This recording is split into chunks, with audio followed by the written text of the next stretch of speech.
Anyway. I think James wants to be immortalized. Forgive me for not getting in early and asking people if this be okay, but a couple of us had said, it's difficult to capture this hour, and for people who have never attended yet, if I can try and put together a little piece of it, we'll try that.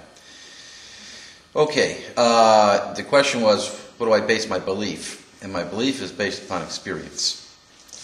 Because, quite frankly, I don't give a lot of credence to my belief anymore. It's failed me. My beliefs since childhood have failed me consistently. You believe that if you do good things will happen to you, all these things. And one of my favorite sayings is one of the tragedies we teach children at life is fair. You better be fair, and fairness has nothing to do with it. I tell my kids it's not going to be okay, it's going to be better than that.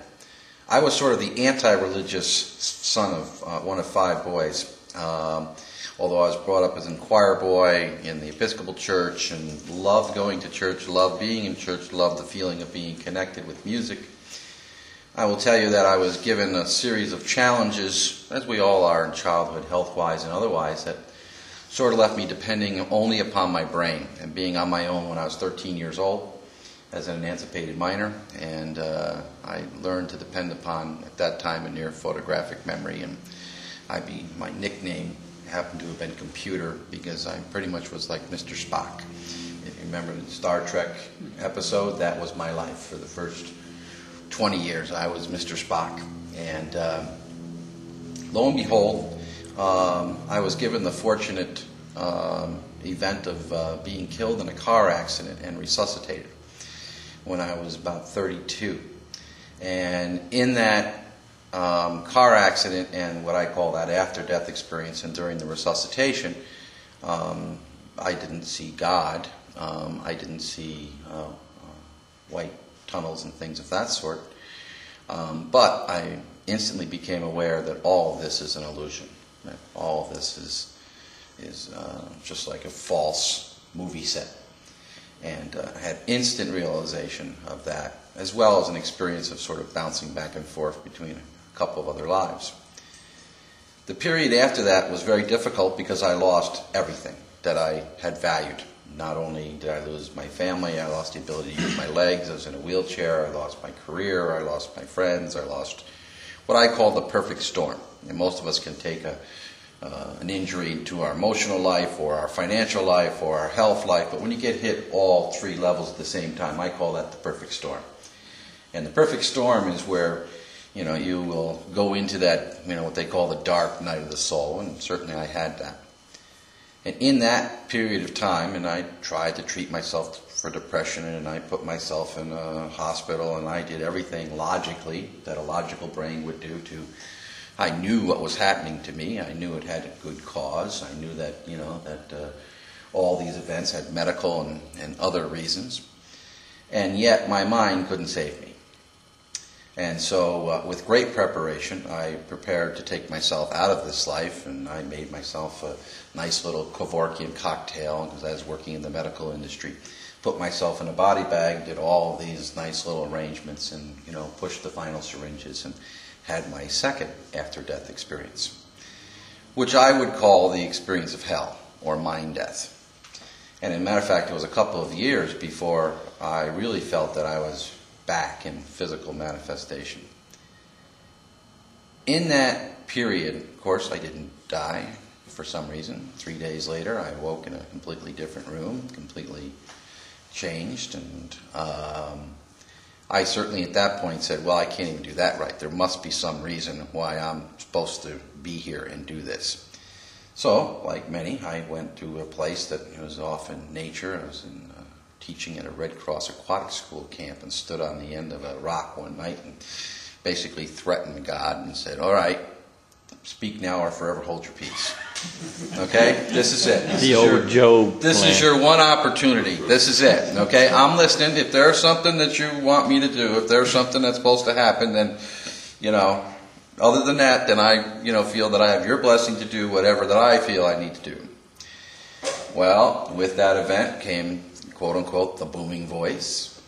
There was a series of mystical things that happened, and there happened to have been someone there that who I didn't know because she was enrolled as a student, was a nun. And I got what I call the first message, which was this somewhat biblical, and being at that point, again, up until that point in my life, sort of anti-religious. I had no education, no experience, no interest, no background knowledge.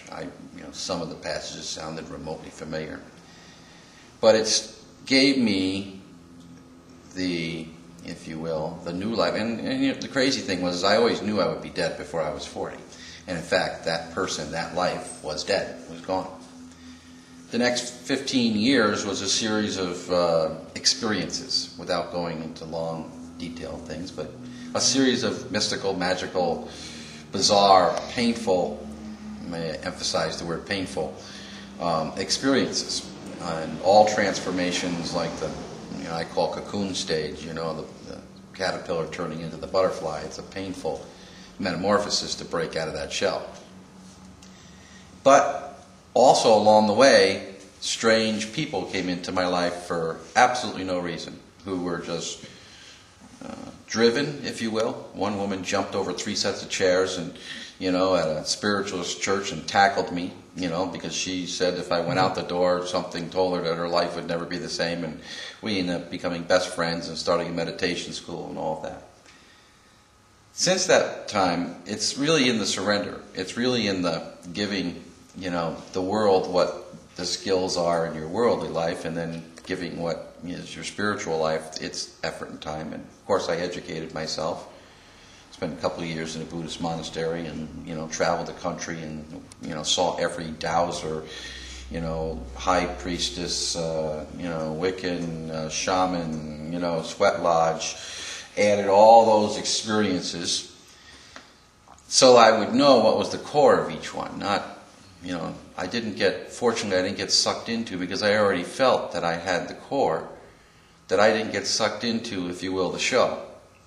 What I call playing in the psychic sandbox, which a lot of people get caught in. They get one, they see Mother Mary in the bagel, and, that's that, they don't go any further, And that's only one jewel on the path. That's only one of many if you keep looking, in the mud. And most of the jewels are in the mud. And that's the crazy thing. They're not on altars someplace. They're not, in dusty old books. They're in the mud. They're all around you. They're in the craziest, bizarre, and even, if you will, sacrilegious places. They're everywhere from drug-induced, hypnotic states to, orgies to, violence. They're everywhere, those jewels, because there's no place that the universe or God is not there. I don't like to use the term God because it heckles other people. Right away, their defenses go up if your experience is somehow a threat to their belief system. So when I do this class and things, I'm going to start it with, there's 2 ways to come to your spiritual truth, and that is, one, you can have faith. And faith is you read another doctrine, you become part of a tradition, and it works for you. Whether that's affirmation or going to church or singing or jumping up and down or whatever, it works for you. And if that works for you, that's faith. The second way is to have the experience.